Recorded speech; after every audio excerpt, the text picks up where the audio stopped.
Warning: this stream is rated for mature audiences. Viewer discretion is advised.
Not too bad. Not too bad. Give me a second here. I need to fix this here. I broke it. In fact, I'm going to start over. Ladies and gentlemen, welcome to the EBC Theater, also known as the Tuba Swan Save the Music.org Theater. There we go. Now we got a bunch of stuff fixed here.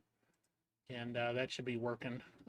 Yeah, I over the break, while we had like I don't know what 3 months here where we basically weren't doing anything with this. In those 3 months I was doing a massive overhaul of the back end of the stream, all of the stuff that I do through OBS to do these productions. I just completely overhauled. So everything is broken still, and most of it's in place, but I'm just like scrambling to find stuff all over, and it's just a mess. So let's start over with some gusto. Welcome to the Arcade Nostalgia Memories Podcast, Season 2! Oh my god, it's Season 2!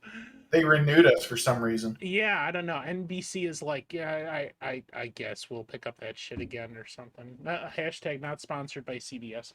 Anyway, what's happening? Are we having fun? Are you pretending like you're having fun? Or you're like Cage and you just have fries growing out of your skull? I wish I had fries growing out of my head. He'd just be like, "I'm hungry." Point, take it out. I know, right? That'd be dangerous, I feel Very, like. very dangerous. Yeah, especially if you love spuds like I do, and I can't have them on the diet, so it's a no-no. So Cage, I'm just going to say no to your head like crack cocaine. That's it. It's fair. Fair. It's fair.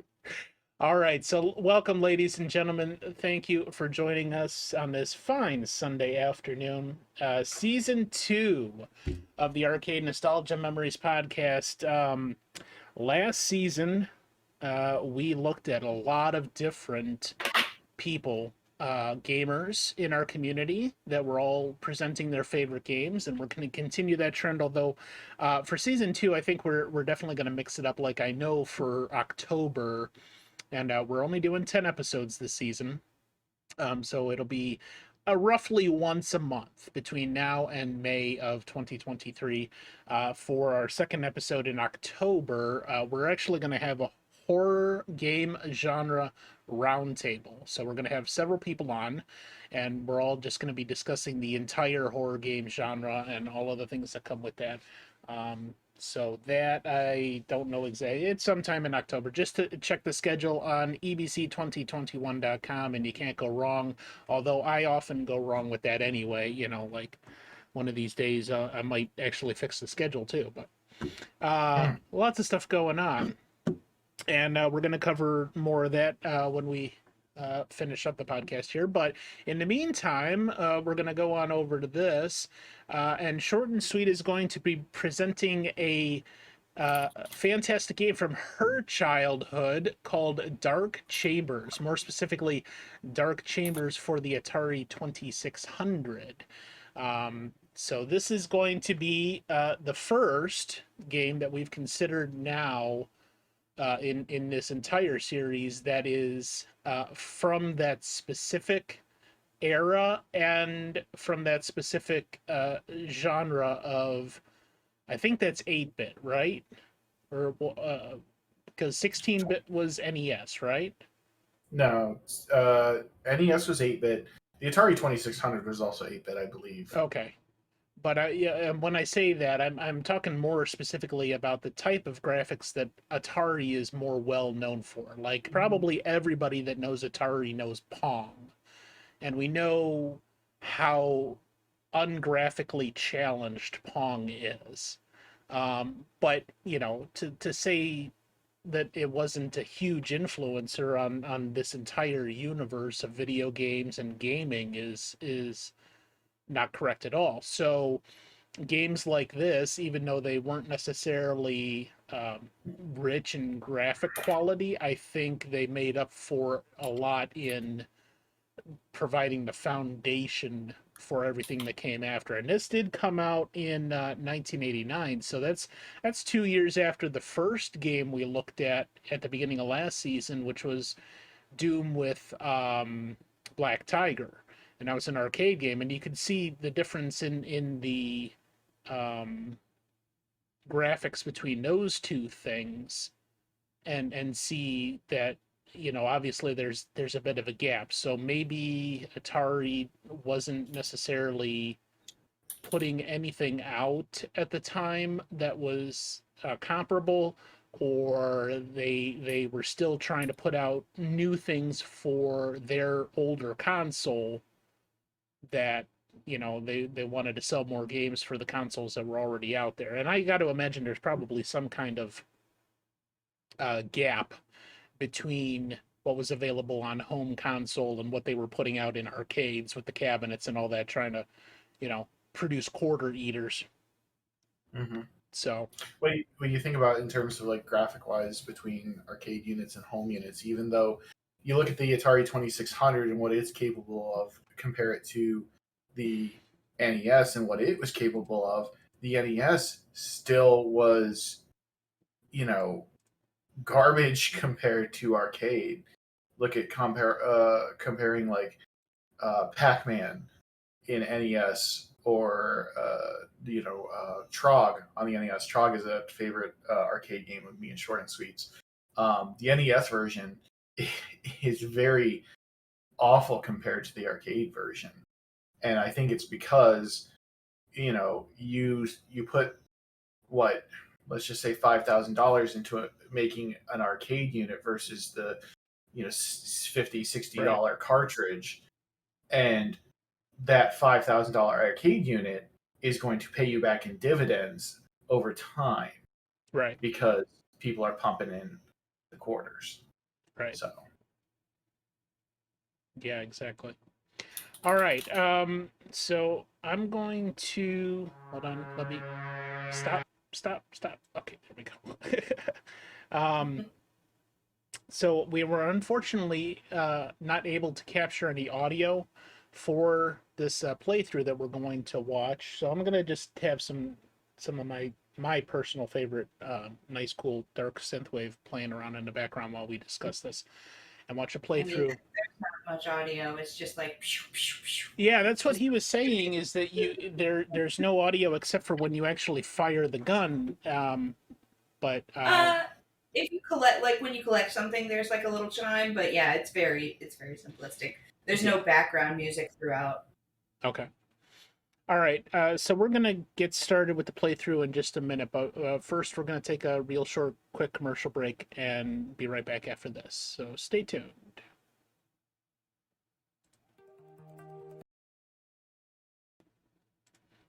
Okay, welcome back here. Hold on, I gotta get this thing set here. they're breaking stuff.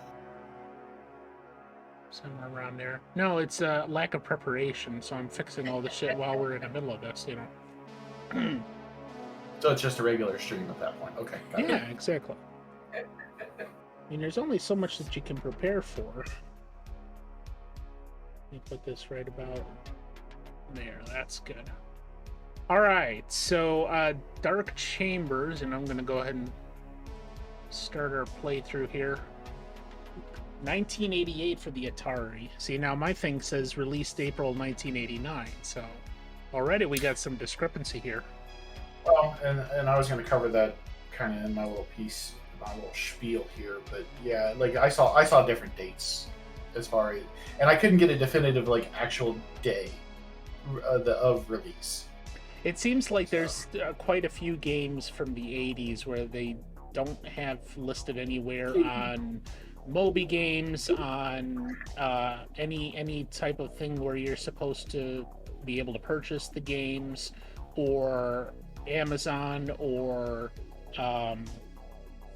Wikipedia, that actually have exact dates and things like that. I noticed that quite a bit with some of the games from the 80s, is they just give maybe a month, you know. Mm-hmm. All right, so Cage, what did you find, if anything? Well, so yeah, I even wrote this nice little thing, a little paragraph, since I didn't have like regular notes. Normally I would cover what happened on that day, and then talk about like reviews and sales numbers. This game, I couldn't find anything like that, and I think it has to do with kind of like the background of the game. So like normally I'd say something along the lines, "Let me take you back to blank," but since I couldn't find anything, like I did a little bit of digging. It's possible that there was no like specific release date recorded, because this game is actually a rework of a game from 1983 called Dandy.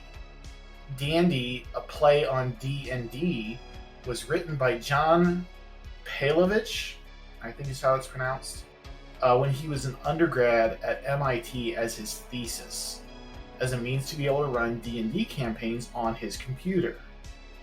With the original vision of the game linking 5 Atari 8-bit computers, 4 players, and 1 dungeon master. That never came to fruition, but Dandy ended up came about as a result of his work, and was actually submitted to something known as the Atari Program Exchange, or APX, which allowed programmers to mail in submissions to Atari, who would publish the game, and where Palovich would retain the rights and got royalties for sales. Now, where does Dark Chambers come into that? In 1988, Atari developers sculptured software took and completely reworked Palevich's Dandy into what we now see as Dark Chambers. Palevich was given credit for the design of Dark Chambers in the instruction manuals, like as a copyright credit, despite not being involved with that project at all. The reason why I talk about that being important is because in 1985, Atari developer Ed Logg released arcade legendary game Gauntlet, which was also very heavily inspired or ripped, depending on who you ask. With the very obvious similarities, Palevich sued Logg over Gauntlet, but they reportedly settled outside of court over the suit. Rumor has it that Palevich actually received a Gauntlet arcade unit as part of that settlement. Interesting. Yeah, so when you were saying that, I was starting to look this up here with Dandy and Dark Chambers and Gauntlet. Now, all I can see here is that we've got 4 releases. One for Atari 2600, one for 7800, one for 8-bit, and those were all in 1989, April or May of 1989. And then just recently, January 26, 2021, for Plex Arcade, published by Atari Interactive, and that was worldwide. And it was the Atari 7800 version that they basically emulated and put out there again. Mm-hmm. And it reminds me that there was a lot of games that were released or re-released in a different format during COVID. And I think at least that, to me, that speaks of the game developers realizing people are going to be stuck at home, so they're going to be playing games. And yeah, I mean, how many other, more major game developers did you have releasing specific games during that time? We covered a lot of that in the last season with our games in review 2020 and 2021. But I find that interesting that they went back, and a game like this, Dark Chambers, was re-released on a different platform in 2021, and that's it. Mm-hmm. That's all the ports that they had. Yeah. And funny thing about this, because a lot of people know of the Atari 2600. I think most gamers, if you say Atari to them, they're thinking of the 2600.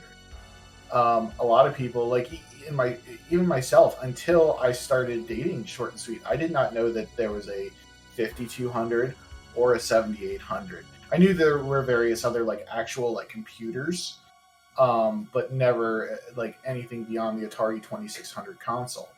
This game, to my research, which obviously there's not a lot available for, this game was released on the 3 Atari units, the 2600, the 7800, and then the computer one. They were all released at the same day, and the Atari 2600 and the 2 generations of console later, getting the same release, is kind of weird. You know what I mean? That would never happen in this day and age. The closest we've gotten to that kind of thing in this day and age would be the fact that Grand Theft Auto 5 has now gone through 3 different generations of consoles, but it's not because they are, releasing it day and date. It's just because, well, they realize they can make money, so they just keep moving it on. Right. Okay. So yeah, it seems like there's quite a few things that are a little bit odd about the presentation of this game, how it came out. And I know for a fact I've come across quite a few things that it seems like Atari was doing everything they possibly could to just survive or just make money off of what they were putting out, and not necessarily very not on the up and up like there's some weird things about their, how they operated sometimes, and some stories about how maybe there was some stolen property from other developers or things like that, and Atari was not necessarily the best company around. Yeah. Well, that's Atari themselves caused the video game crash. That's right, wasn't it? They kind of oversaturated everything, just trying to grab every buck they could. Yeah, because they were literally releasing, like, and I think that's why, and don't quote me on this, I think that's why Nintendo, like, if you remember all the NES cartridges, they all had the Nintendo seal of approval. That was Nintendo trying to combat the idea, because Atari was just releasing anything and everything. I mean, there are multiple games out there, and there are good games that were published by 3-4 different developers on the Atari.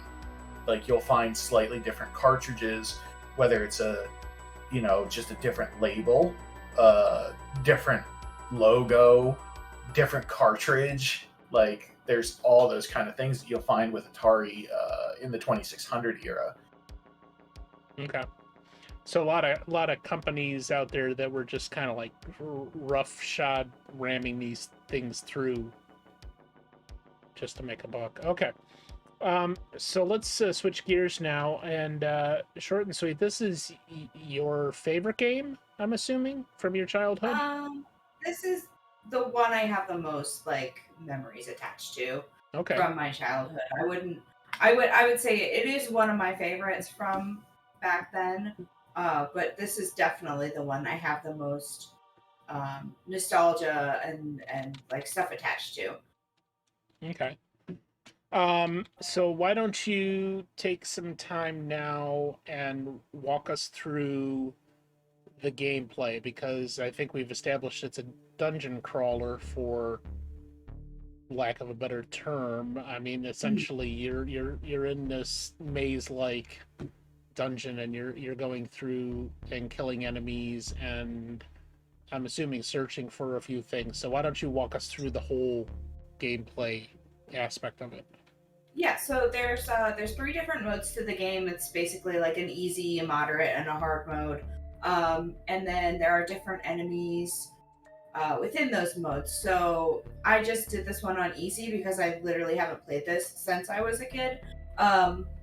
And what you're doing is you're going through, you're looking for treasure, killing the enemies, picking up like power-ups and shields along the way, and then trying to find the door to the next level.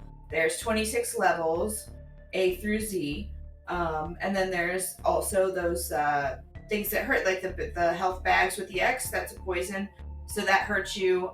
If you get hit, obviously you're going to lose health.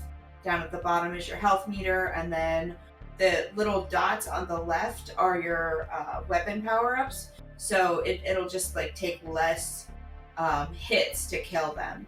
And I think you see all of the enemies in this except for the wizard, which is I think only in the hard mode, and it's really hard to see because it's a black wizard on a black background. So if your contrast isn't right, you're gonna have a lot of trouble with it. And the game likes to troll you. Like you'll see at the end of this playthrough that there are, these mazes are not just, they start very simplistic and they get pretty complicated, and the game does things to purposely make you lose health or to make you be stuck. That's weird. Yeah. Yeah. Go ahead, Cage.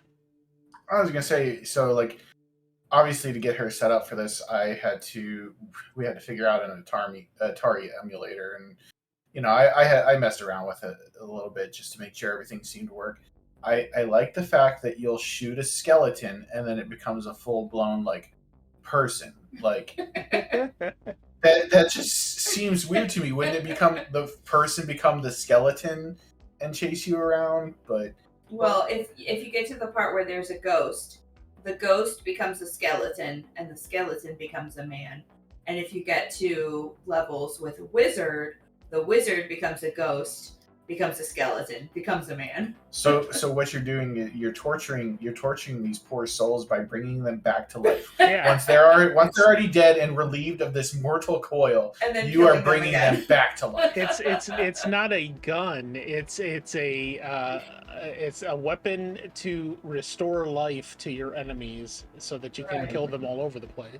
Yeah. All right, so let's do this.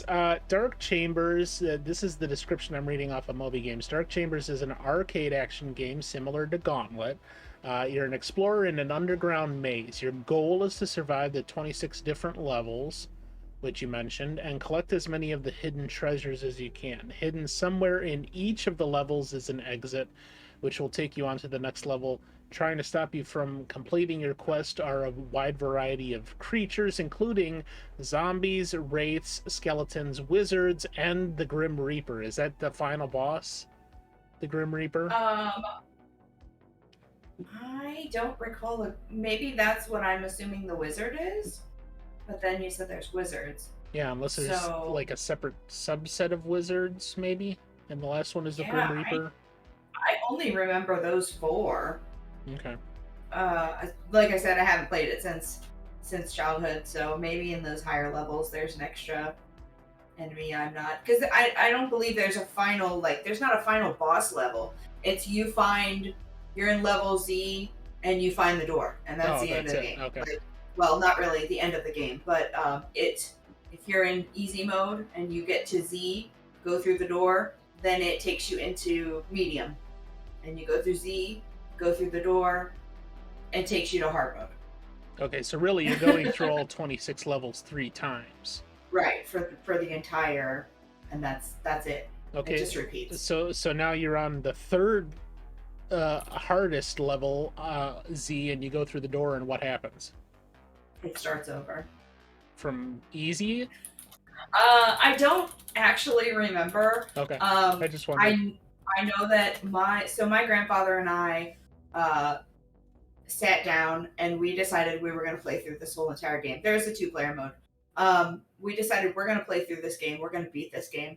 And I don't remember what happened. I remember feeling disappointed at the end of it, because I think it starts over from hard mode and hard mode starts in level like J. It doesn't start in A. You start partway through. Okay, I see. Yeah, it was really strange. But yeah, I just remember sitting there going, "Oh, that's it? Okay." And then we gave up.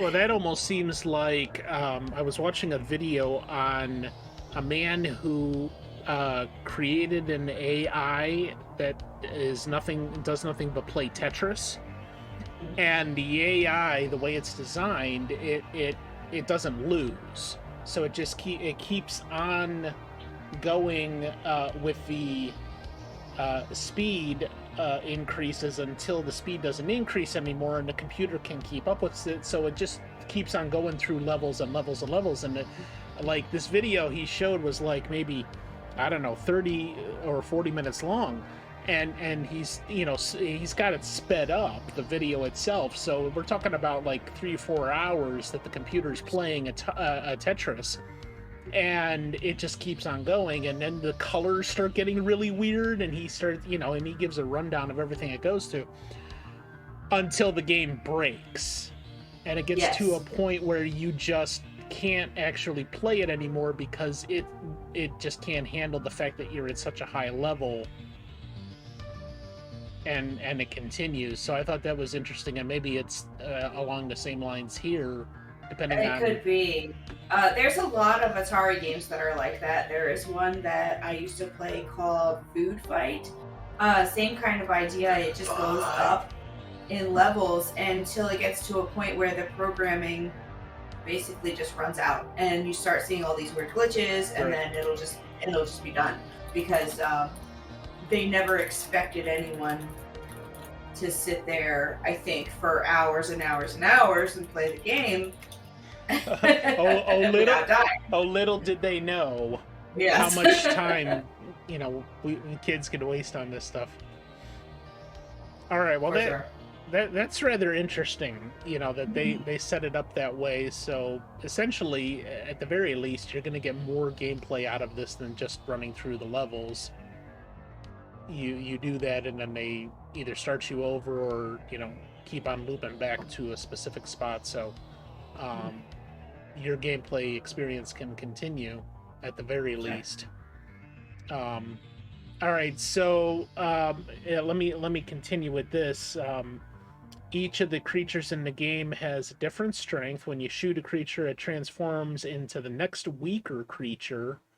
So apparently what they're saying is that the normal human is the weakest thing that you can kill. You go from wizard to ghost to skeleton to human, and then the human just dies or winks out of existence. Eventually a creature will become the weakest one. Okay, so it's not a man, it's a zombie. That's what it is. So you shoot the skeleton, it becomes a zombie, and that's the weakest form, and then you can destroy it. Kind of looks like an elf to me, but I guess if they're saying it's a zombie, it's a zombie. Yeah. I don't know. Kind of looks like Luigi to me. Yeah. This is what Luigi did before with work before he teamed up with Mario. He was just walking around in this dungeon, and Mario found him and is like, "Hey, brother, I need some help fixing these pipes." All right. In addition to the creatures and the treasures, other items can be found in the maze, or keys to open doors, potions to restore health, poison that drains your health, guns that increase your firing rate, traps, shields, and bombs. And so, is it easily recognizable that you can differentiate between something that's going to positively impact you, like a potion to restore health or a poison to drain health? Oh yeah, I mean the only difference between them is it's just a little, like I think it's supposed to be like a bag of blood, and it has an X on it, so that's poison and not. The gun it just looks like an 8-bit gun. Shield looks the same way. They're very recognizable. The one thing that is weird about the bombs, it is very touchy. I remember not being able to control when the bomb goes off as a kid. So right there is I picked up a bomb, and if you hold that button down when you're firing at enemies just a tad too long, the bomb's gonna go off.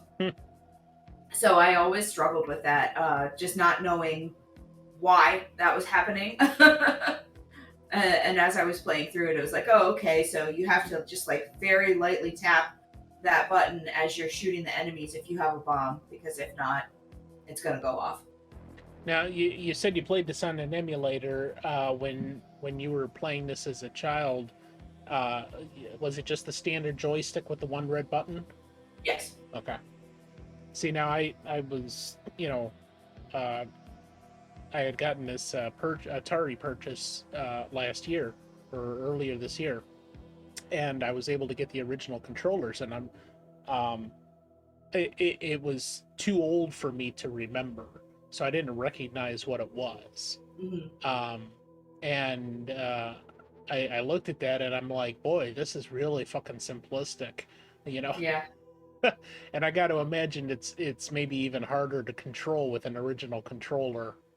Well, back in that time, we had actually got, I don't know if it was with the original purchase that we did of this all, but we had kind of an upgraded Atari controller where it had suction cups on the bottom, so you could set it on the table and it had like finger grips, so you could hold it, and the button was on the top. So it was like an upgraded. I had an upgraded fancy controller for this. Nice. It made it a lot easier. Now, one of the things that really irks me about a lot of platformers, and I don't have a lot of experience on it, but like most of the platformers I have played are like Mario 1, Mario 3, Super Mario World. Some of these things I also don't know if this is indicative of just NES, but the way that enemies respawn. So, like, for instance, you'll be in a certain area, go to another area, and you go back to the first area, and all of the enemies there have respawned. Does that happen in this game? Oh, absolutely. Yeah, if you kill them and then you leave the area and you come back in, everything will be reset, including the skulls that produce more enemies, unless there was an item underneath that you pick up. That's the only thing that if you kill it and you get that item, it will not come back. But if you don't pick that item up, say it's a gun and you already have the gun, then that will respawn back into the skull, producing more enemies. Gotcha. And another thing about that is when you come, it was like a thing. If you come into a room, stand still, because a lot of times the enemies will spawn right in front of you and you need to be ready to fire right away. So you literally have to go in and just stop in order to not run into something. Exactly. Now that differs from, say, Legend of Zelda 1 for the NES, right? Mm-hmm. Because you can clear an area, and when you go back, there's no more enemies there, right? Yeah, it only changes they if disappear you for a like go time. into a dungeon and then come back out. I think it's more of a timer. Like there's a certain amount of time that they'll be gone, and then if you come back, say 10, 15 minutes later, then they'll be back. Oh, okay. But this one, they're back immediately. Or maybe you get so many screens away from that screen, you go back and then it repopulates. Right. Okay. All right. So when you were playing this as a kid, what was your main objective?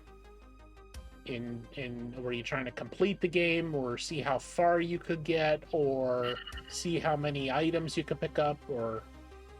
Oh, I never kind of worried about the score as far as like picking up the treasure. It was always just to get through the levels. And we actually have this very, very old, this very, very old map. My grandfather, hold on a second, because what I'm going to do briefly here is I'm going to full screen that so we can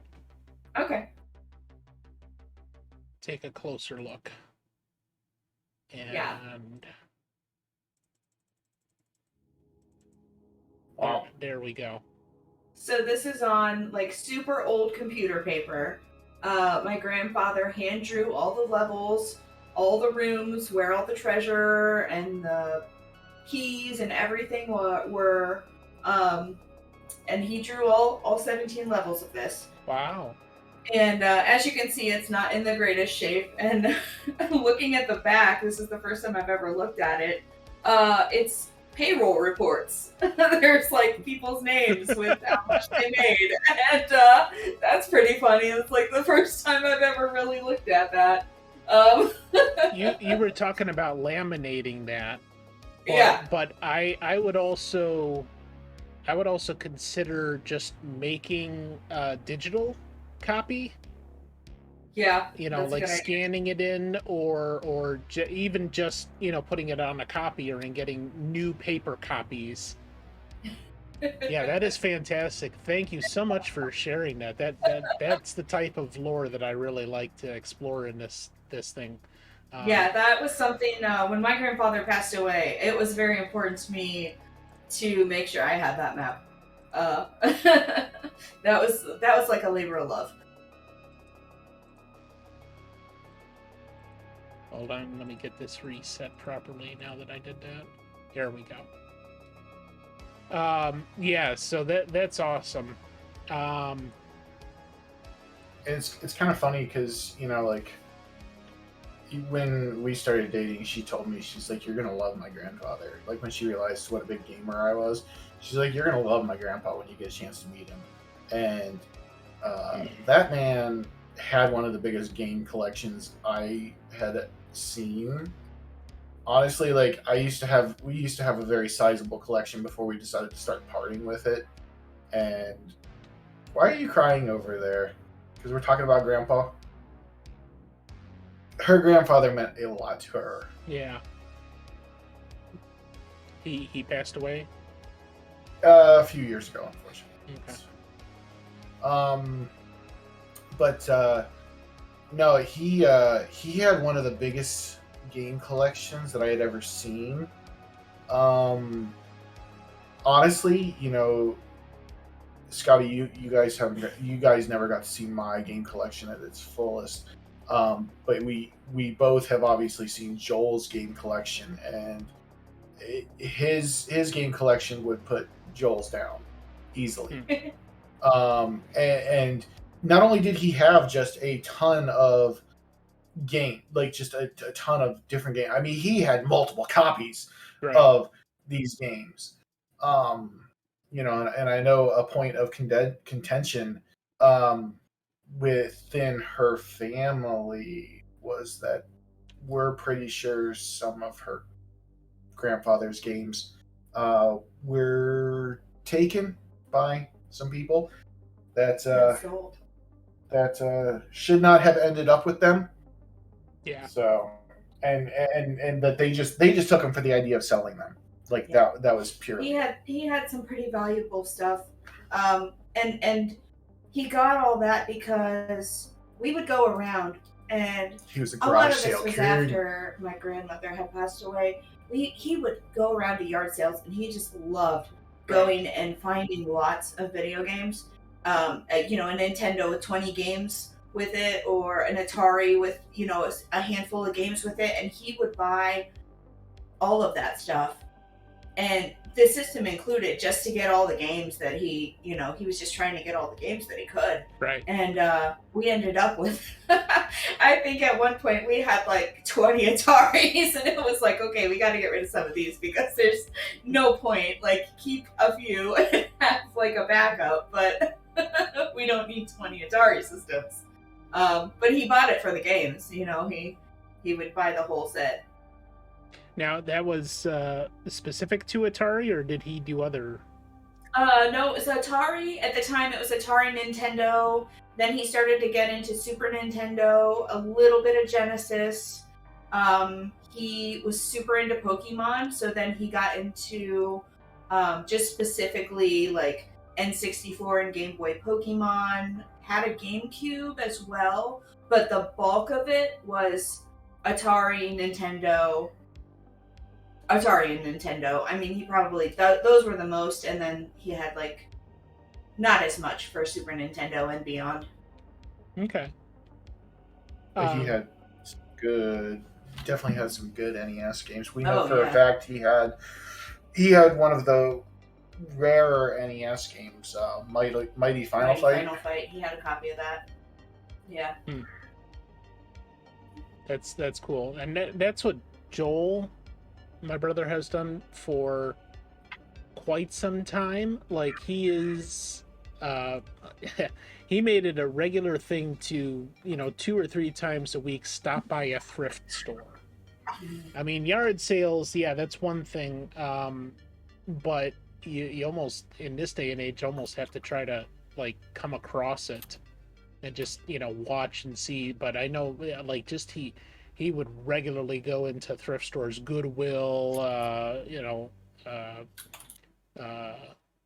World, whatever that is, thing, and there's obviously different kinds, but any type of thrift store to see, and anything that interests him, he buys up, especially if it's lower cost. But a lot of times they don't know what they have in the thrift store. They've got like an original Diablo set, or not Diablo, I'm sorry, Warcraft set, sitting on the shelf we got for $3. That thing was worth like $100. Yeah, I think we threw it up on eBay after getting it there because we didn't have any intention of playing that on playing that on PC, but there was a collector's market for it. Oh yeah.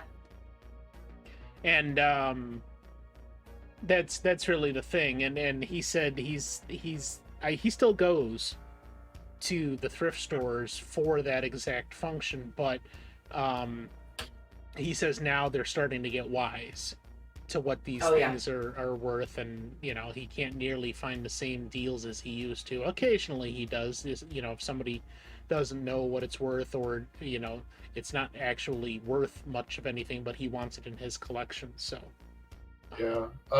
My pseudo stepbrother works at at one of the Goodwills, in the process, like donation processing, and he straight told me, he's like, yeah, if it's video game related, they're told to set it aside, and it gets sent to the main hub where they put it on shopgoodwill.com, Yeah. which is an auction site.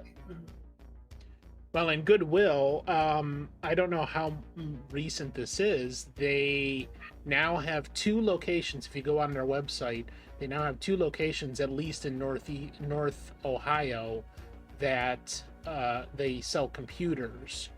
Like any type of computers that are brought into them have to go through a refurb process where they make sure and check it out, it's all good, and then the one that we have here, it's in Fairview Park, and I went in there and they've got this whole section cordoned off for all computer related things, and they had laptops and all sorts of accessories, monitors and stuff, and that's where I got my latest PC, and for a decent price too. I think I spent $150 out the door for a Windows 10 tower and a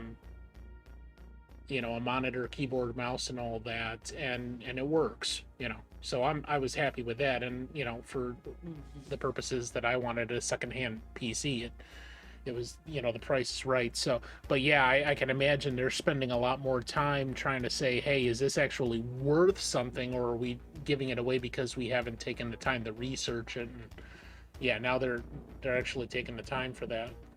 So, well, we had started getting into the memories with your grandfather there, and it sounds like he was a wonderful person and a big part of your gaming experience as a kid. So we're going to take a short commercial break here and then come back for part 2 of the playthrough, and then we're going to dive much deeper into those memories. So let me get this set up if I can do this properly. Yeah, everything's still broken. I'm still working on shit, so we'll see you back here in a short break.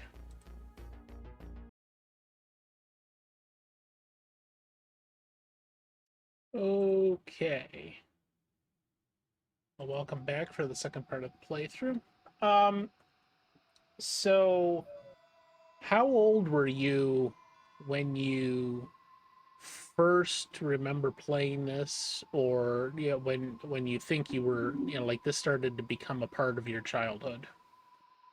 I am not exactly sure, but I think that this was around,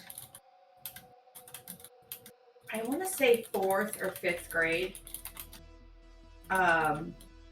That he had started like going into the yard sales and getting games, and then he put together in his house there was like an upstairs, kind of like it was like an attic, but it was like fully done, and he had put together a big game room in the upstairs for my brother and I and our cousins, that when we would come over, we would have like video games. We could go upstairs and play video games. They weren't allowed to at home. Yeah, I didn't have any at home. I did not grow up with game systems. My mom was like, absolutely not.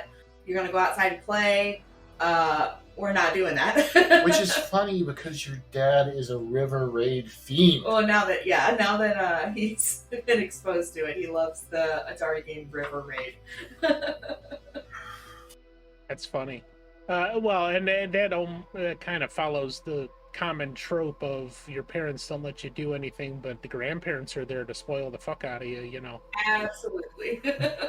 And that's what it was. And so yeah, I want to say it was like 4th, 5th grade where he really started getting a lot of this stuff, and we started playing.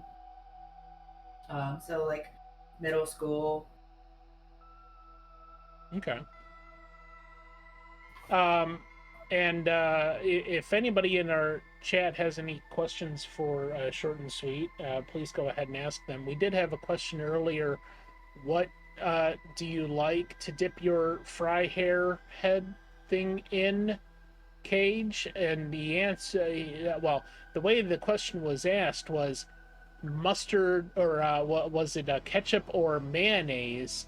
Both. And the answer is neither. You prefer cheese sauce or mustard, and No, the not mustard. No.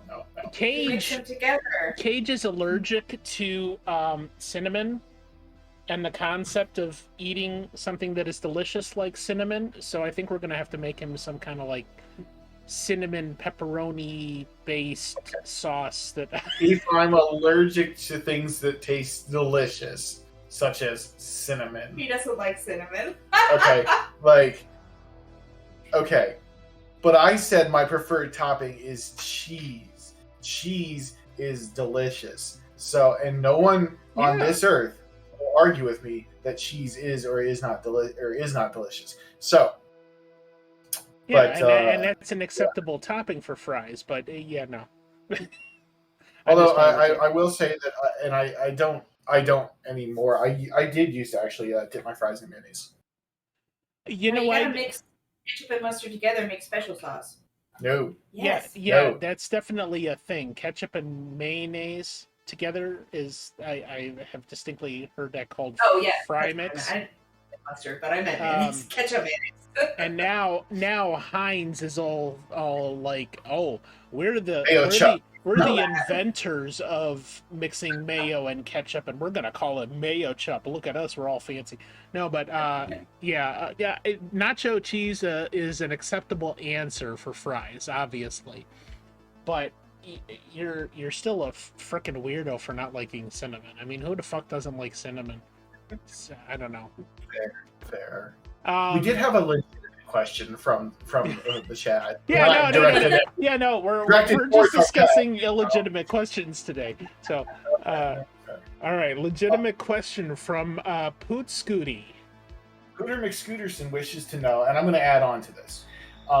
Wishes to know, does your character in this game have a name? And my addition is, if they don't or you don't know, what did you call them? Did you give your character like this special character name, and he just became like your character? I don't know if he had a name. I think I'd have to look at the manual. He probably has a name there, but I don't know what it would be. And I just called him Red. Like, I was not very creative. I was just like, he's red and red. the other guy is green, and that's that. Like, That's fair. they are kind of Mario and Luigi, huh? Kind of. I feel like I Yeah, read I something like about it at some point in time, that there was something about the colors red and green, and it was just, those were like some of the best ways to like put contrast into these games, because they obviously had very limited color palettes that they could use with them. So I'm trying to find if there's Yeah, the manual. I think we have the manual for the 7800 version, which is buried away in a closet right now. But I would bet that it would be in there, because a lot of times these older games, they don't put the lore in the game; it's in the booklet. Yeah, that's why I was very happy, even though apparently it's the worst game in the universe, E.T. on Atari. When I did pick that set up, the guy was kind enough to throw in for free a manual for E.T. And I'm just like, yeah, that's worth the entire kit and caboodle, in my opinion, because now, as I'm approaching the point where I actually am going to try to attempt to play that game, I want to have that original manual on hand. It might help.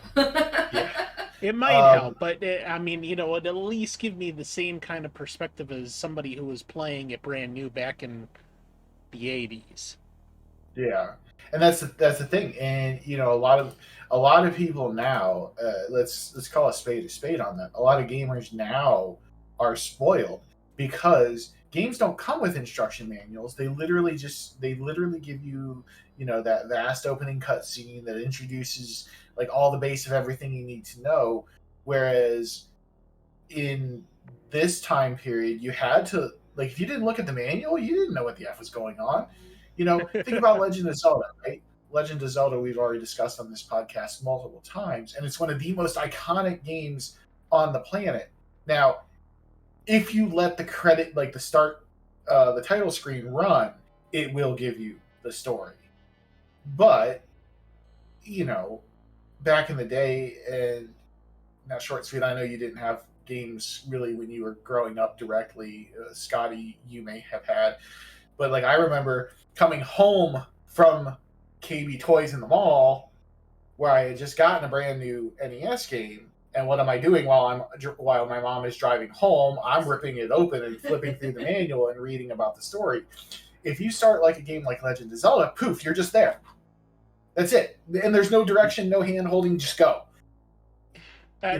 Read about the story, you don't know what's going on. That reminds me of Ben from the Gaming Avengers talking about in Mega Man X, about how that was the thing that he really loved about that game, was that there is no bullshit cutscenes or excessive story. It just throws you right into the action and boom, you're going. And you have no idea what the fuck is going on. And it's like... so maybe that's... part of the enticement for some people, is they don't want all that complication necessarily. They want that as part of the game, trying to figure out what it is. And maybe that's part of the effort you have to put in there, is saying, okay, I don't know what the fuck is going on, but I'm gonna figure it out. That's how I'm gonna beat this game eventually.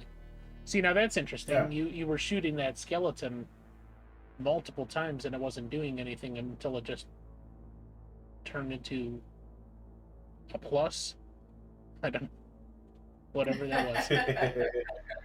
A shield with a plus on it. Oh yeah, that's an item, defense item.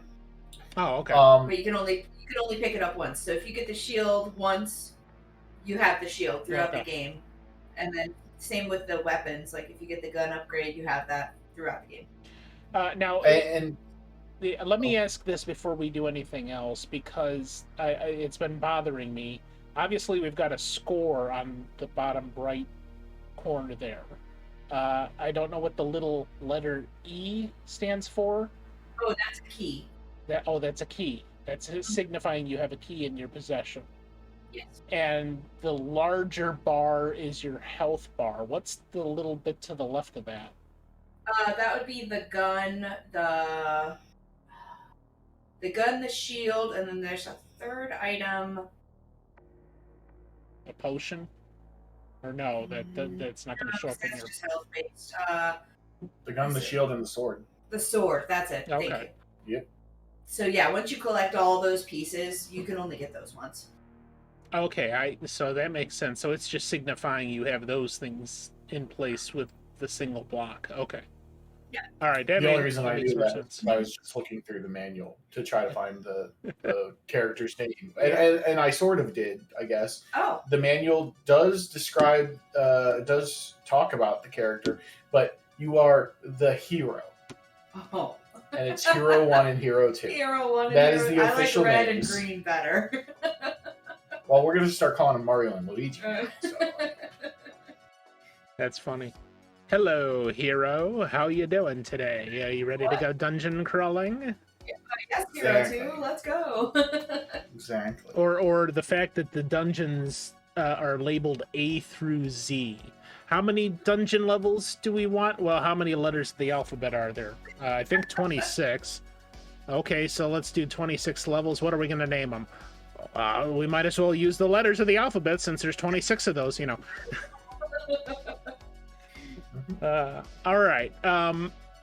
So, are there any specific memories that you can think of? It sounds like you and your grandfather had spent, quite a bit of time together during your childhood on this specific game, among others. But is there any like specific memories that pop out? Well, I kind of remember the first time I played this. So this was with the first Atari set that he bought, and there were, I would say, like 10 to 15 games that came with it. So we were just going through, kind of, me and my brother, and just trying each one out. And so this one obviously is kind of a longer game, and it's more involved than, say, like a pinball game. And it was like, okay, so we would just keep going. Like, we saw how long this game was going to be, and we're like, okay, we set it aside, tried some other ones out, and then we would just keep coming back to this game. And my brother and I would try to play this game together. And at the time, so he's 3 years younger than me, and at the time he didn't like it. He wasn't great at it, and I really wanted to beat this game. So that's when my grandfather and I decided to start playing this game together. And one specific thing that I remember was we had carved out a day. Like, this was the day.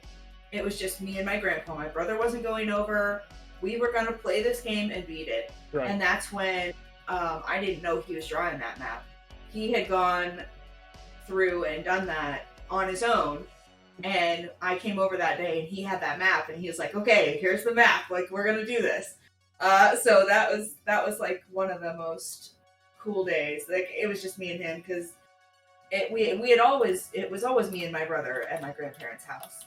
So that one was really neat, because it was just like me and him playing the game. He had the map, and I think we did that a couple of times, because I know the first time we weren't very successful, because there's a part, and you'll see it here in the playthrough, that we got to. And it was kind of like, oh, well, that was disappointing. Maybe that was before we had the map. Maybe the it's fuzzy because it was so long ago. But I know there were multiple days that we carved out to play and beat this game. And we did eventually do it on one of those tries once we had the map. Gotcha. Yeah. See, and I thought, that's maybe something I want to do when I go ahead and do a playthrough of Zelda 1, is I want to take screenshots of every single room and create my own map. But I know that stuff exists on the internet. You can go find a map for that, pretty easily, just as I did for Castlevania 2, but it's going to help me make that stick much better in my mind if I'm the one creating the map room by room. Yeah. And where you have to go and what you have to do and in what order and all that good stuff that comes with it. This would drive me nuts. I mean, and I got lost in this playthrough because I didn't want to use the map. Yeah. I wanted to see what I could remember. Right. And there were certain elements of this game that I did remember. Just parts where it takes you through, if you choose the wrong door, it takes you through this long involved area, and then you loop back around and you're where you started. Things like that I could remember from playing this game. And this right here, remember that specifically. I am here at a point where I am stuck because I have full health and I'm trapped in this room and I can't pick up that bag. So the game is just like, fuck you. You got full health? Okay. How do you like this? Start over. Because you have to start over from here. You can't do anything else. So you can't actually pick up the item unless you've got less health. Yeah. That, man. And I remember. I'm not sure that that's actually like they designed it to be that annoying. It's just something that happened. There's some really annoying parts of this game. I kind of feel like they purposely were trying to trick you. Okay, so that's where you stop, but I'm going to restart the playthrough just so we can have something going here. But that's funny to me. But I think they call that soft locking. Yeah, you get to a point where you just cannot continue in advance because of the way the game is designed. And I was thinking about that as I was going through. I was like, I know that that is an element of this game because we got stuck there. I think that is the first attempt that we had. We got stuck in that room and couldn't do anything and had to start over. So I think we gave up for that day. And I was like, I bet it's coming up. I should probably look at the map. And I didn't do it. Right. And that's what happened. It's almost as if you want to occasionally take damage on purpose to avoid that, so that when you come across health things, it'll take you back up, but not to the point where I'm assuming if you have like just a little bit under 100% health, you can still pick it up and it'll just fill it to the top. Right, right. Yeah, okay. That's interesting. So that part wouldn't bother me, but the dungeon crawling aspect of it, where you either have to form a mental map real fucking quick or write it down. And I know for a fact that's a big part of people's childhoods when they were gaming was, books of codes, cheat codes, and room codes, and all sorts of stuff like that. You had a notebook that you wrote all of that stuff down, and I'm sure people were drawing maps like that, for everything, anything that it would be useful for. Yeah, ShortnSweet's good for having notebooks and maps and stuff. Oh yeah. Why don't you tell everyone about the time that I came home from work one day? She was. No, wait. You said you tell it, and then you just started telling it. Well, no. I was setting it up, like, because we were hanging out before I went to work at my apartment, and I went to work, and she decided to stay there, and there was a reason why she decided to stay there. So I was playing Animal Crossing was it the Wii? Yes. I was playing Animal Crossing for the Wii. And I was trying to get the perfect town because you got like a golden axe or something. If you had a perfect town for however many days. And so I decided, I was like, okay, well, how do I have to do this? I looked up like the requirements, and you have to have a certain number of trees in each block, and it's very specific. So I took a sheet of paper and I made a grid. And I started like drawing everything and gridding it out so I could get this done. And he came home and I was still there doing it. Oh, no. She's not even doing it justice. I came home. She's sitting in the middle of my living room area, Indian style, on the floor with just papers surrounding her, multiple legal pads, hand-drawn maps, notebooks, the actual guidebook for the game. Like, the only thing that was missing was my laptop that was still sitting in my room. She was doing it justice, man. You really got to be thorough with this stuff, It's very thorough. All right, so it sounds like that method of gaming when you were kids, writing down all your cheat codes and room codes and all that good stuff, making maps and all that. You still do that to this day. Yeah. I with the most recent Animal Crossing, I had started keeping track of what I had, what I wanted, kind of like writing things down. And then I found like there's apps to do that, so you don't have to write it all. But yeah, I still do that to this day. Like, I get a new recipe, I put it in the app. I get a new piece of furniture or a different color piece of furniture, and I put it in the app. Like a catalog. I'm a very like catalog. I love to make lists. That's like my personality. So yeah, I think we're very much alike in that regard, because I started doing that with like Walking Dead back when I was real into the show. From the beginning I really liked it, but I got into it maybe in season 2, and then all the way up through maybe like season 6. I was actually keeping a spreadsheet of all the characters and when they showed up and when they died and who was left from the beginning, and then along the same lines, I made a timeline for the entire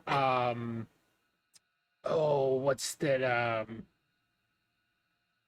Cage, help me out. What's that scary movie? Paranormal Activity. Activity? Okay. I made a timeline because you know those movies jump around quite a bit, and I made a timeline listing every single event in the Paranormal Activity timeline, except for the last movie. I haven't seen that yet. It's on my list, but yeah, stuff like that. So I told, trust me, I get it. But we need to bring ourselves into the 21st century and do what Tuba does and put everything in Excel. Right. That's more and more what my Google Drive is looking like anymore. Because I bought a Chromebook last year. Well, ShortnSweet bought me a Chromebook last year for my birthday, even though I didn't get it till almost Christmas. But that wasn't her fault. We were waiting for a deal. Yeah.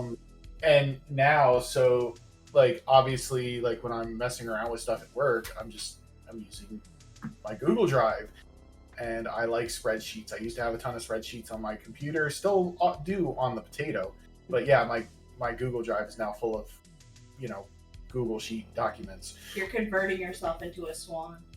I'm pretty sure I was more swan-like than most people realize in that regard. I was just looking at that today because coming up on Arcade here, like I said, we're going to be doing an episode once a month. So October is going to be the horror game genre roundtable. Then in November, as long as scheduling works out, our guest is going to be Sleight of Game. And then in December, our guest is going to be Skyfer. And I just had a voice chat with Sky earlier this morning. He's 11 hours ahead of us. So, like, it was 10 a.m. my time, 9 p.m. his time. And we were going over that. And I was looking for the first time at the limitations of Google Drive. Like, you get a Google Drive account for free and access to all of that, to be able to do a cloud. And it shows, like certain limitations on file sizes. Like if you do an Excel sheet, it says it can only have up to 1 million cells filled in, and something crazy like that. Like who cares about that, right? But the more important thing is that you actually get 5 terabytes now of space for free. Wow. On Google Drive. So you can, unless I read that wrong, 5 terabytes of space. Maybe you have to get a premium over something, but because I have my Google Drive open. I've got 15 gigabytes available. Yeah, like I can buy. Oh, what is it? It's got a limitation for you of what? 15 gigabytes? You said. 15 gigabytes, yeah. And it's full. It's pretty darn close. I've got 11 gigabytes filled of it. Oh, okay. So it gives you 15 gigabytes for free, and then above that you have to buy premium? Yeah. Okay. It's not expensive. Then maybe what I was looking at was like total, even with premium and that. You can go up to 5 terabytes. And I'm just like, I really have to just take all the shit that I have on my old laptop and my old PC and just put it on Google Drive. So I can, access it wherever I want. I mean, that's the whole point of that anyway, right? Whatever device, wherever you are, and just get with the times, because I'm old and wrinkled and I'm just, so stuck in my Word 2003 ways, yeah. So, but at least as far as that goes, that's an interesting aspect of the gaming. At least to me, the psychology behind, well, we were kids in the 80s. We didn't have Google Drive. We didn't have Excel. We didn't have all of these things that modern gamers use to assist them in games. We really have to make hand-drawn maps and write down, books of cheat codes and whatever else. Like, I think it's Mega Man X. Well, all of the Mega Mans, right? They give you, every time you complete a stage, they give you a code for that, so that if you want, you can start from that point. That's that sort of thing. Or the Game Genie codes. You remember the Game Genie codes? You had that whole notebook full of stuff that, Probably pilchered off of some internet forum. That's how you had to get them, Yeah. Well, I guess back in the day of the game Genie, you wasn't pilfering them off of some internet forum. It was the book, and then you could subscribe or buy like appendices Oh, okay. from Galoob. Galoob was the makers of the game Genie, the same people who did the Micro Machines. If you remember those. Yep. Same company, and like you bought the game Genie, because I own the game Genie for the NES and Super NES. And after the Super NES, they went under. But you would put those, like, you would get the books and you could order extra appendices. I had one for the Game Boy as well. After that point, Interact came out with the game Shark and introduced the idea of, well, like with Game Genie, you had to put in the code every single time you turned it on. If something happened and your system turned off, like NESs tend to do, right, you had to re-enter your codes. Game Shark offered the ability to actually store the code in there. Mm. And it utilized a similar type of, what do they call it? Hexamals, like coding. It basically, like, you were going in and replacing the code of the game. That's how it managed to give you infinite lives, or right, start with the best weapon in the game or whatever. Like, you were actually changing game code. right. Well, and now we use mods for that and whatever else. But I mean, at least for my childhood, that was the coolest part of gaming, was the rare times that I was able to borrow a Game Genie from my cousin or whoever had it at the time, because of course we weren't going to buy a Game Genie. That just wasn't going to happen. And I specifically remember, to me, the coolness of plugging your cartridge into the Game Genie to then plug into the console, and then what that represented, the ability to do everything you wanted in the game without being interfered with by the actual game itself. So we just need a Game Genie for the Atari 2600, so you can go in here and at least name your guy. Yeah. I believe they're I gotta imagine probably there's is, yeah. some kind of thing that would allow you to alter those hexamals or whatever to do something. Now, I will say, watching this playthrough, because I didn't watch this playthrough before I had sent it to you, Scotty. It doesn't look, I don't recall seeing ShortnSweet die at all. So, like, as long as you're vigilant about what you're doing, the worst thing you have to worry about is getting soft locked. Well, if your health drops too low, you'll die. Well, no, I mean, I figured that, but it didn't look like you ever got to that point. Now, we didn't start seeing those wizards that you talked about either. Yeah. So, but as opposed to Legend of Zelda, where you're probably going to die 23,000 times before you finish that game. Oh yeah, she knows that. That's interesting. But she still finished it without the game, or Shark or Genie or whatever. And I'd like to go on record stating that was the first time that she had ever completed that game. Well, there you go. The first time I completed that game, I couldn't beat it without the freaking Game Genie. Are you kidding me? I had a guide though. All right, yeah. So when right, and you did that over several streams too. When I do it, I'm gonna blow you out of the water, Cage, because I don't think you're that good of a gamer. Wow. I know, right? Are you challenging me to play the first Legend of Zelda now It's a race. No. No. I was gonna say, because it actually legitimately is on my list, but I'm gonna play through the second quest of Zelda. I've beaten the first quest enough times without the Game Genie. that I want to play through the second quest. I've never beaten the second quest. So.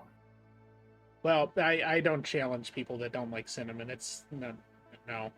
Really? Because I'm pretty sure you directly challenged me to play Dark Souls because I said I wasn't going to do it.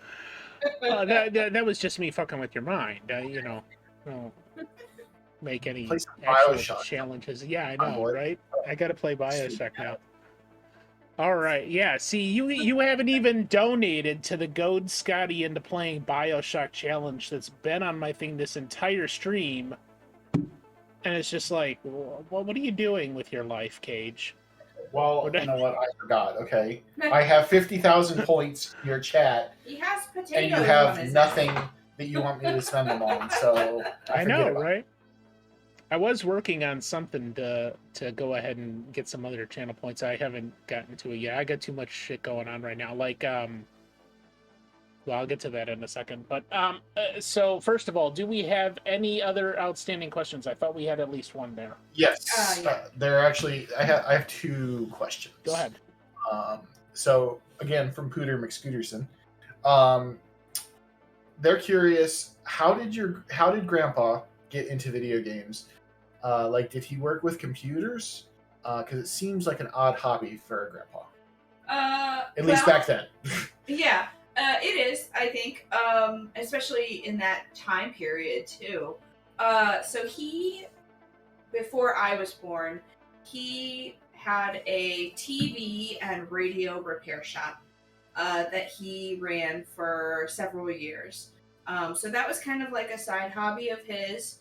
And then before he started buying the video games, he started buying some like pretty primitive computers.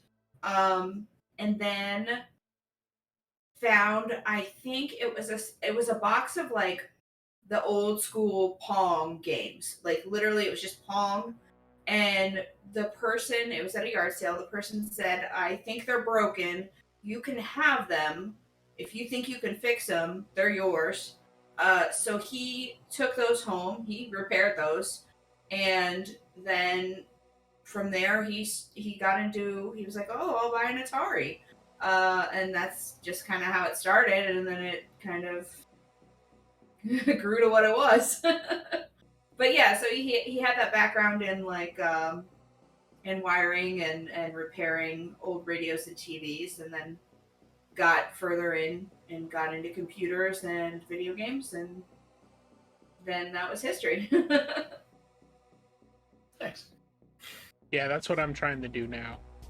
I mean, I really, really have a big desire now to get into that. I want to repair electronics. I want to be able to diagnose what's wrong with it and then fix it and then have it run again, and I know things have changed with the electronic technology in a lot, since maybe we were kids, but yeah, I definitely think it's feasible, and you just have to have the know-how, and that's what I'd really like to spend my time as a hobby now doing. And that's I think that's the key is not just the know-how, is to have the patience to learn and the excitement to learn. Like I'm gonna use for an example, like Ingledoom, his son, Ingledude as we call him, he's big into like that kind of repair. Like we have like an old iPhone here that it houses a game that is very special to ShortnSweet, because this is like the first iPhone that we had. We've kept it because it has a game on there that you can't actually get anymore, and no, it's not Flappy Bird. But like, there's a lot of things on here that we kind of kept it around as like an extra iPod type of thing. Well, the home button finally stopped working, and Ingledude is very, very in tune with fixing like electronics and stuff. He absolutely loves it. It is like it it is like straight drugs to him, if you'll pardon the like kind of crude phrasing on there. Like he absolutely loves doing that kind of stuff. I messaged Doom when we realized the home button was no longer working, and she was kind of like, well, just go ahead and get rid of it now, blah blah. I'm like, no, I'm gonna ask, and Doom asked the little one if he thought he could repair a home button on an iPhone 4, and he got all excited and was like, heck yeah, I can do it. Like it's ready to go type of thing. Now I heard he has very good negotiating skills that he got from his mother and not from Doom himself. So this might cost me a little bit more, but no, like honestly, Scotty, we've obviously watched Rec Tech multiple times, and you definitely have a passion for it. And it, even though things have changed from like what you've been messing around with on that, I guarantee, get to that. So, well, yeah, it's a learning process. Because my dad was an industrial electrician for, I don't know, damn near 35 years. So one of the things when I was a kid was he bought me one of those little electronic tester units, where you can make circuits and make the thing light up and sounds and all sorts of stuff like that. So that was a part of my childhood, and he taught me quite a few of the basics. Now, more recently, I've started getting more heavily into actual electronic theory and what it consists of, because if I am going to start diagnosing, you bring me a PlayStation 4 and say, hey, it's red ringed or whatever, I want to be able to diagnose that and fix it and say what's going wrong and then actually, do it right. So that's obviously going to take a lot of time to get through. But yeah, even more than playing games, that stuff appeals to me. There's always going to be a special place in my heart for Super Mario and the games that I did play as a child, which I had a Magnavox Odyssey 1. Can't remember a damn thing about any of the games. Getting old, so yeah. But yeah, lots of good stuff there. All right, any other questions outstanding? Yeah, there was one question. It's from someone named Legion Cage, and they wish to know, who the fuck is that? Some goober butthead, I'm sure, but they want to know, because you did this playthrough for the episode of RCADE, and the emulator is still magically on your computer.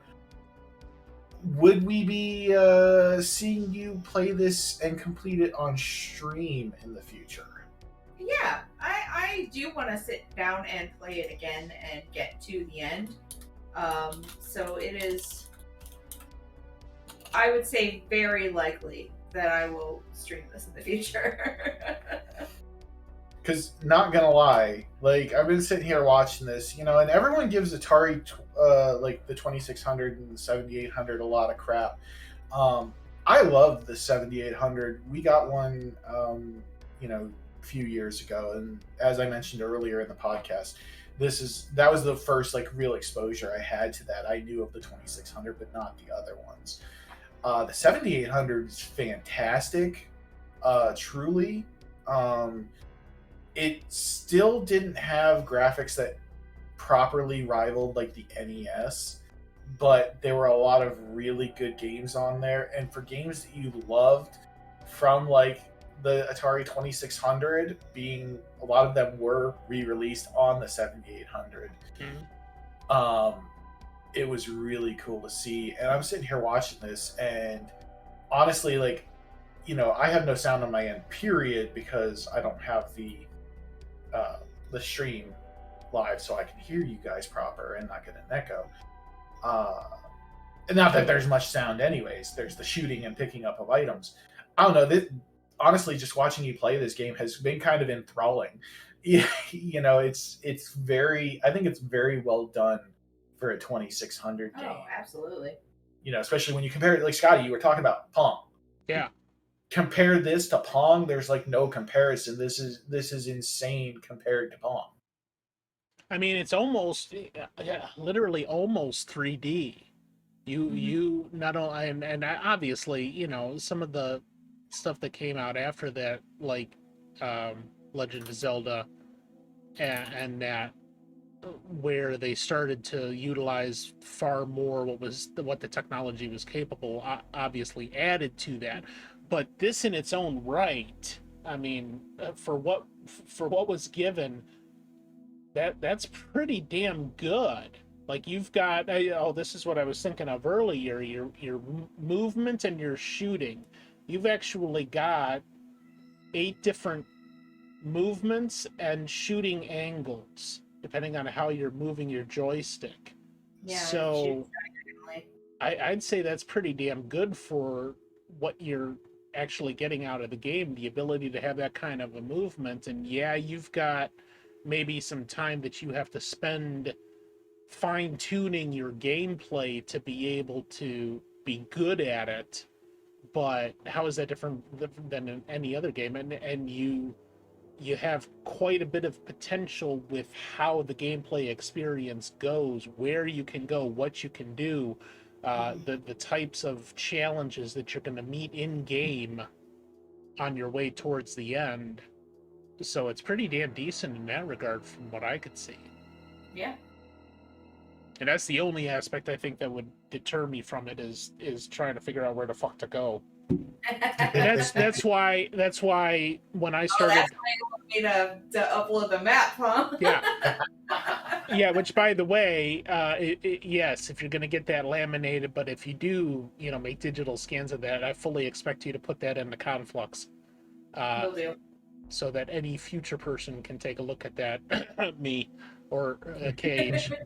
I mean, maybe once I'm actually in my position, you know, I can.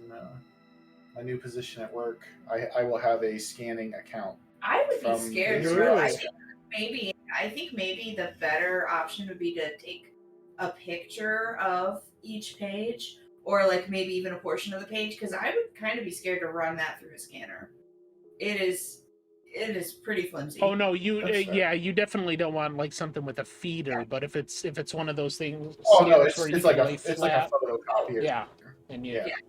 Although I was thinking when you were saying that about the laminator, I don't know how well that would do with the heat of the laminator. Yeah, that's true. Maybe we have to laminate it the old-fashioned way. What's the size of those sheets? Pretty big. Like bigger than 8.5 by 11? Oh, absolutely, yeah. Oh, that's the old computer. Old computer paper with like with the lines. Yeah, I was wondering. I'd say 10 by. You may be able to get some sheet protectors, just basic sheet protectors in that size, but I don't know. We can digitally scan. I can't speak for. I assume Android phones have a similar feature, but I've recently discovered that you can scan documents using the notes portion on our iPhones, and it generally works out pretty well. But we need to flatten them first. Yeah, it is. Been rolled up like this for 30 years. a very long time. So, But yeah, that's fabulous. I mean, that to me is probably worth more than the game itself. I mean, and it has just that little. It's got the little charm at the bottom where I tried to set it on fire. So nice. Like, fuck this map.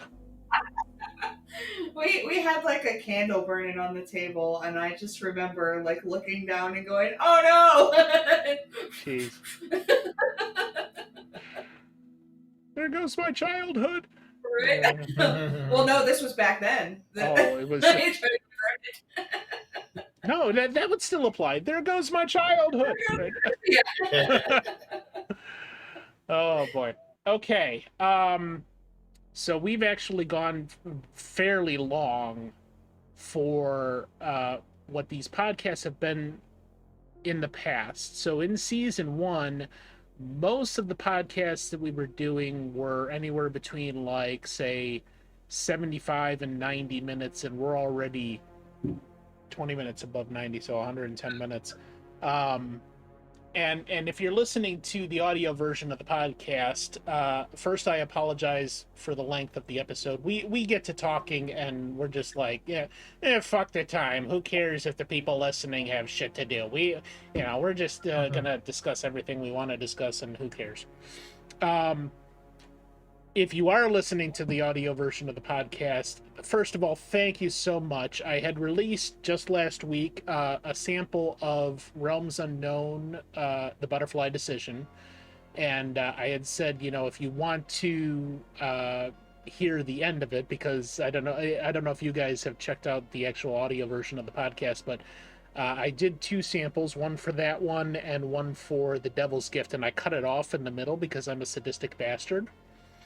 And I say, well, if you want to hear the end of it, you got to go to the Patreon and subscribe, which it's only the $2 level, per month, and you get access to the full archive. But if you are listening to the audio version, I want to thank you so much for sticking with us into season 2. It means a lot, and we're going to try to keep this going for as long as possible. And I do have other things on the horizon for EBC that are going to be podcast related beyond this show.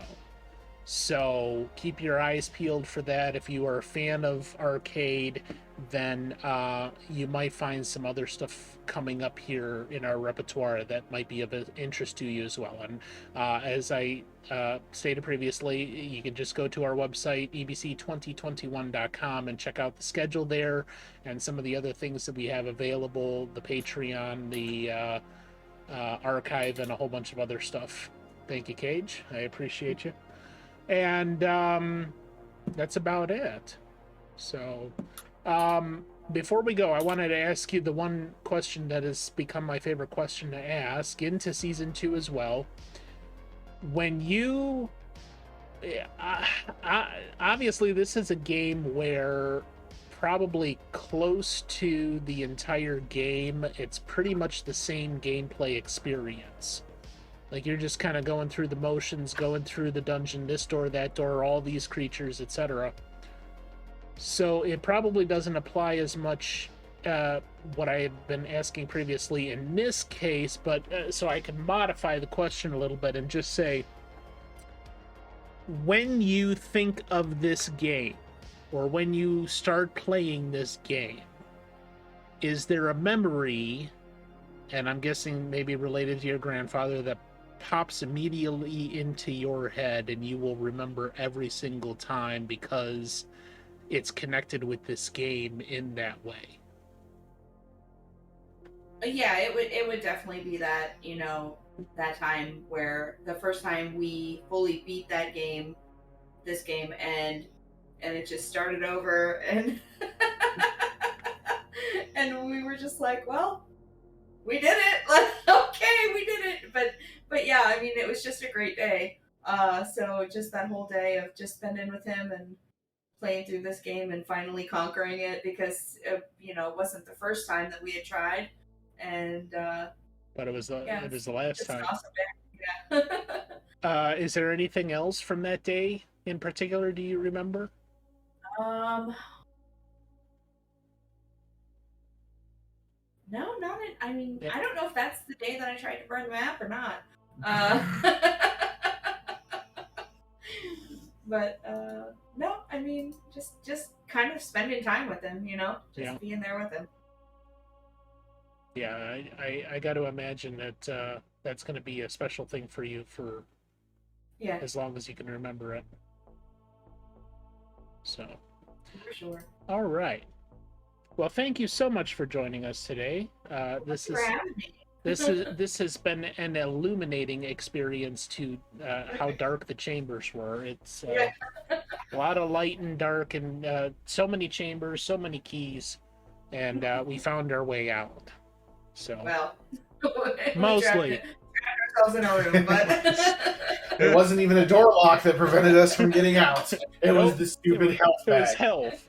Here, have some health. Oh, and you can't go any further. No health for you. you're We're- already too healthy. We're trying to save you from death. Oh, you can't do anything more, you know. That's great. All right. So thank you all for joining us, and I appreciate everybody that does. Our next episode is going to be, I believe, on... Here, let me... October 6th. Boo! Man, Cage is on top of it with the information. It almost makes up for him not liking cinnamon. I'm working on a raise, you know.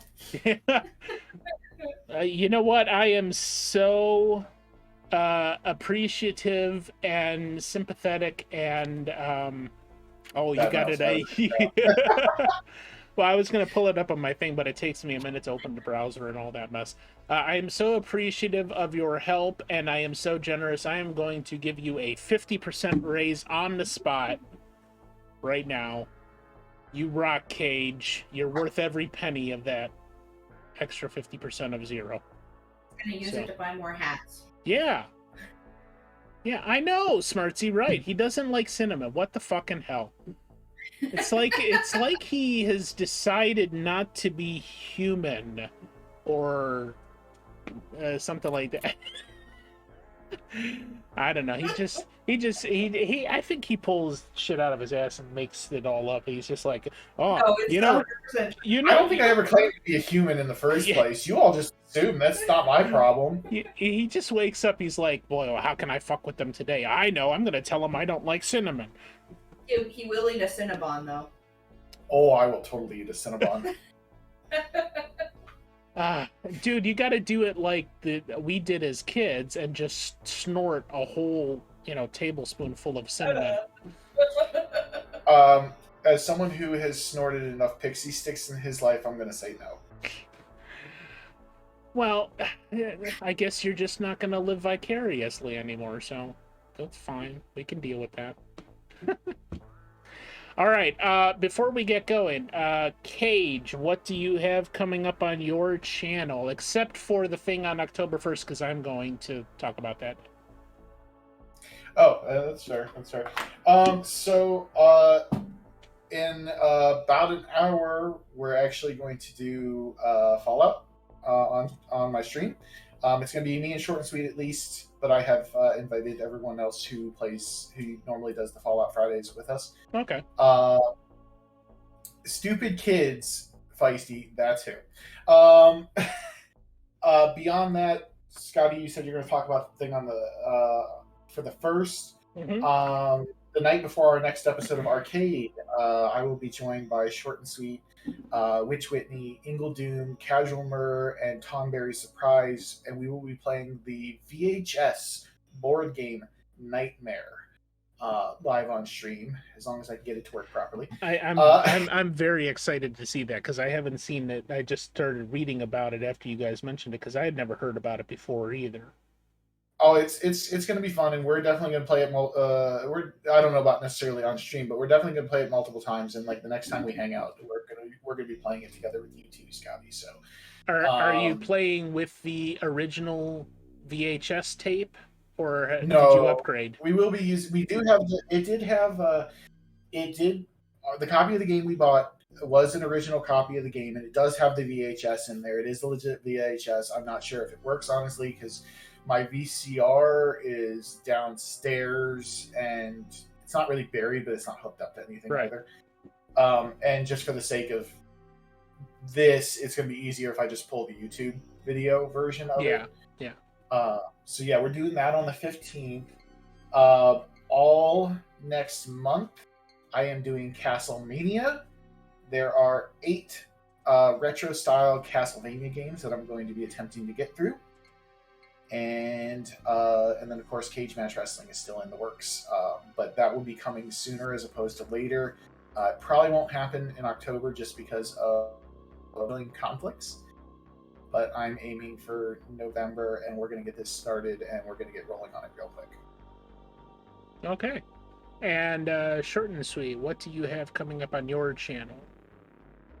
Other than, I'll be playing with Cage tonight on his channel for the Fallout.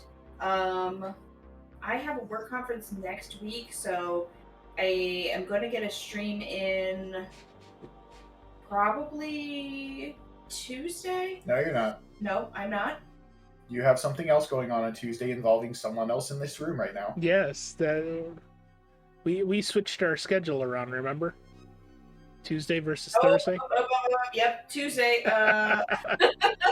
Tuesdays, that's not real track. Okay, I'm probably not going to stream next week, honestly, because we're leaving Thursday night, and You can get one in on Wednesday. Not prepared. What? You can get one in on Wednesday. I might be able to get one in on Wednesday, but I don't know for sure. It just depends if you're actually packed and ready to go or not.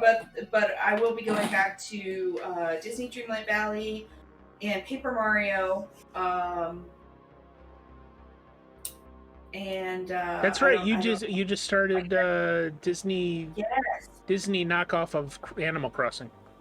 Disney Animal Crossing, and it's a lot of fun. And yeah, can you tell us a little bit about that quickly? So I haven't got too far into the game, probably about an hour and a half in, but it's very similar. It's got more of a storyline throughout it than Animal Crossing, I think. Okay. But it has those same elements of fishing and foraging and collecting and cooking.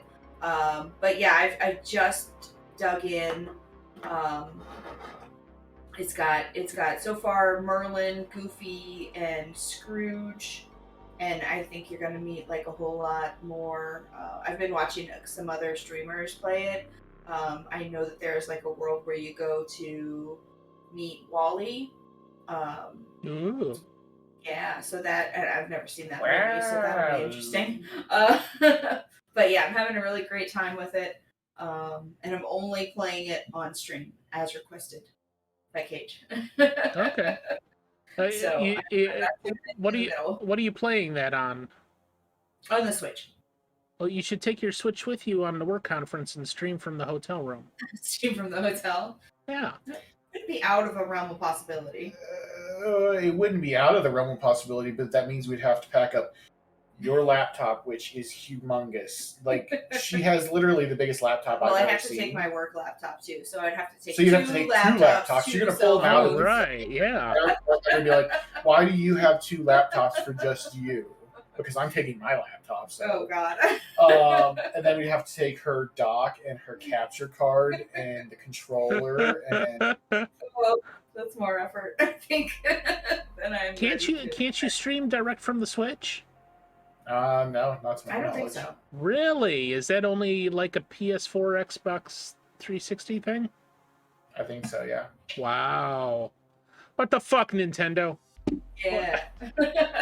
Jeez. Okay. All right. Well, that's fine. And I wish you safe travels, and we'll see you on the other side then. So if you're listening to the audio version of the podcast, again, thank you for sticking with us so long. Over 2 hours now we've been streaming, so I really appreciate you sticking with us. I didn't realize you were going to leave this part in the audio version of the podcast. I did, because I'm trying to promote you guys, particularly Short. Who cares about fucking Cage? But Short and Sweet, we want to promote on the podcast. So you can check Short and Sweet out at twitch.tv/ShortnSweet8402. If you would like to check out the Disney knockoff of Animal Crossing, and she's going to be playing some Dark Chambers pretty soon on stream, and some other stuff. Paper Mario she's in the middle of. Check it out. You can go see her on Twitch. And then, of course, my co-host is Legion Cage, twitch.tv/leg ion cage with a K and a J.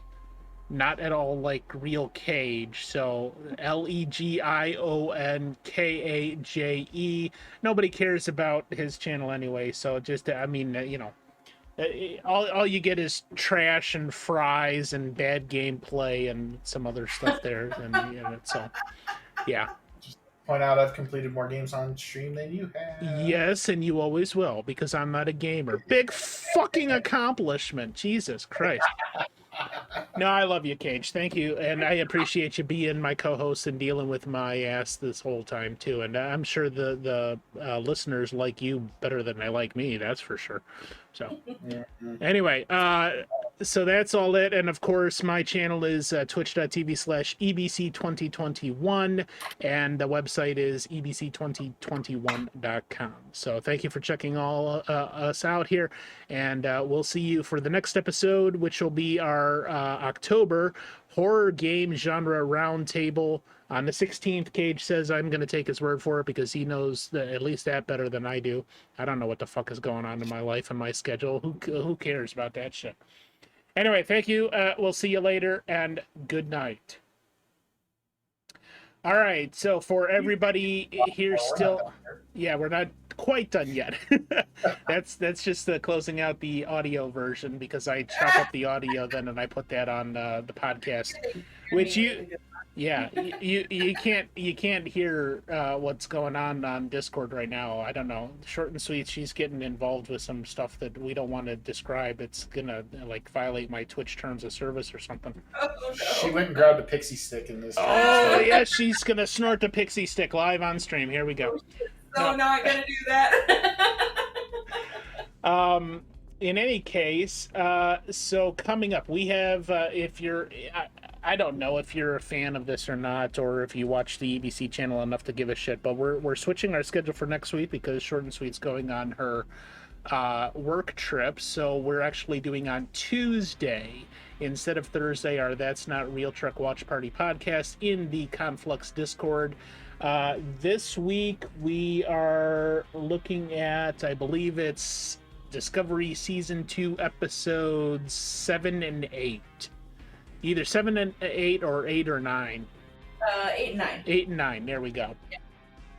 Which also means that we're going to be starting the newest series in Star Trek that is available very soon. I think 4 or 5 more weeks, and then we're going to start the newest series that's available, Strange New Worlds. If you've never seen it, you might want to stop by for that, because at the very least, if you're a Star Trek fan or not, it's going to, I guarantee, and I haven't even seen it myself, I've been waiting to see it until we can watch it together.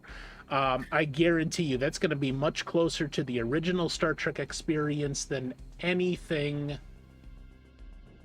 else that has come before it. That I know for a fact that the creators of Strange New Worlds have gone above and beyond to try to make it as close to the original Star Trek experience as possible. So it's going to be a good show, and of course you can check that out on the schedule when we're going to be doing that. Then Wednesday night, I'm showing a movie in the Conflux called, it was originally called Timescape, then they changed the name of it when they released it on a video to Grand Tour Disaster in Time. This is a favorite of mine. It's not a well-known movie. Stars Jeff Daniels and Ariana Richards, who you probably know as Lex from Jurassic Park. And it's a favorite of mine because of the story. I don't think it's a story that you probably have heard before in any capacity. It's a very unique storyline. And I don't think that it's been done justice. It's a very interesting movie in my opinion, so I would recommend stopping by. That's going to be Wednesday at 7 p.m. in the Conflux. If you are so inclined. So then, because we're doing That's Not Real Trek on Tuesday, I'm doing Ancient Airwaves on Thursday this week. And this week, hold on, let me bring this up real quick here. Where the hell did I put that? Last week, we did mystery suspense series called Mystery House. The week before that we did Abbott and Costello. This week we're doing a private investigator series called Yours Truly, Johnny Dollar. And if you've never heard of that, I'm not surprised either, but I find it interesting, so maybe you would like to stop by. It's a good show to have on in the background while you're doing other stuff, because it's all just radio and there's no images anyway. So check that out. That'll be Thursday this week. Sunday night, I'm going to do my next Rec Tech stream where I finally have literally everything I need to repair the multitude of the ocean of audio cables that are broken that I have here at Joel's. So we're going to be doing a lot of those. Most of them have shorts in them and they just need refurbished and cleaned up and whatever else. So I'm going to be doing that on stream. Now that I actually have everything that I needed. I primarily needed a new wire stripper tool. Because the wire strippers are much cheaper than the regular strippers. I mean, I go into one of those strip houses and it's just like obscene amounts of money, and I can strip the wires for fucking free. I just needed the tool, so that's what we're gonna be doing then. And then on October 1st, we're gonna have a lot of fun with this. It's gonna be so fucking dirty. It's gonna be we're gonna have to call cleaning ladies to come in afterwards to clean up the place. It's going to be that dirty. Streamer Sync on Saturday, October 1st over on Cage's channel. This is going to be so much fun. If you've ever seen the match game, that's what Cage is going to be hosting the new match game called Streamer Sync on his channel, and I'm going to be part of the panel. He's going to be so sorry that he ever asked me to be part of this panel. Definitely not at all. I wanted. If you've ever watched the match game, it got real dirty real quick. Oh yeah, man, it's so raunchy, and you're like, oh, it's the 70s, and it's Betty White, and who? No, it was so fucking raunchy. It's like drunk Betty White, and she is got a filthy mouth. Yeah, maybe that should be part of it. We should all have alcohol that night. They hit it. They hit it on the 70s version of match game, so I don't know if they legitimately were drinking. They don't hide it on the newer one with Alec Baldwin as the host. Yeah, they don't hide. You can see their alcoholic beverages sitting on their desk. Oh, they have a margarita. Yeah, they don't hide it at all. They thoroughly encourage it. That's great. Yeah, so Cage is going to be hosting a version of the match game. We're calling it Streamer Sync, so it's going to be great fun. Make sure you put that on your calendar. It's 2 weeks from yesterday, so a week from this Saturday, October 1st, 8 p.m. over on Cage's channel. You do not want to miss it. It will be probably the highlight of the decade on Twitch, and Cage is going to be hosting it, and it's going to be fabulous. All right, so that pretty much does it for I don't know, what the fuck am I doing over here? I don't know. We don't know. Nobody knows. What are we doing? Stop. All right, so let's find somebody to raid. I had the bridge too far in mind. Does anybody have any alternatives to that? Yeah, I like that. I was gonna suggest either Bridge or G-Ray, but yeah, either one. Yeah, G-Ray's doing Fortnite though. I'm not a huge fan of shooters, although it is G-Ray. So, but I don't think I've ever rated Bridge too far. I don't think so, or if I have, it's been quite some time. I think they're doing a charity stream too, so. Is he? I think so. Oh yeah. Has the charity command up. Charity command in there. Okay. He is playing, if this is the game, Garlic Peanut Butter Bread Chronicles. Nope, the game is Salt and Sacrifice. Oh, Salt and Sacrifice. That's his title. Okay.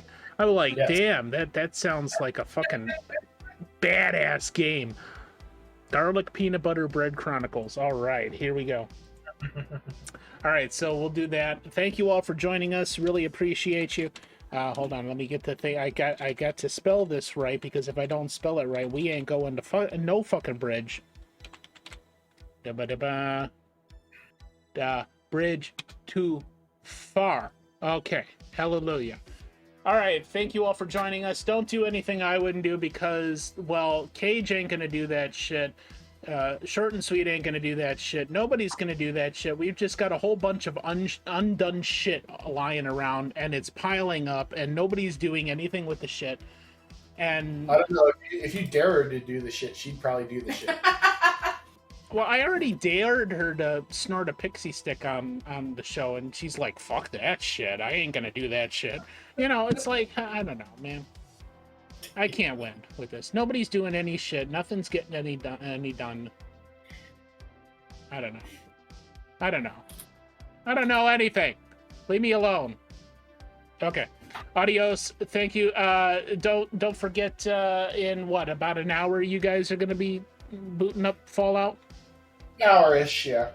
Okay, an hour-ish. Go check out Fallout on Cage's channel, and we'll see y'all later. I will be back then on Tuesday in the Conflux for Star Trek. Thank you all for joining. We'll see you later.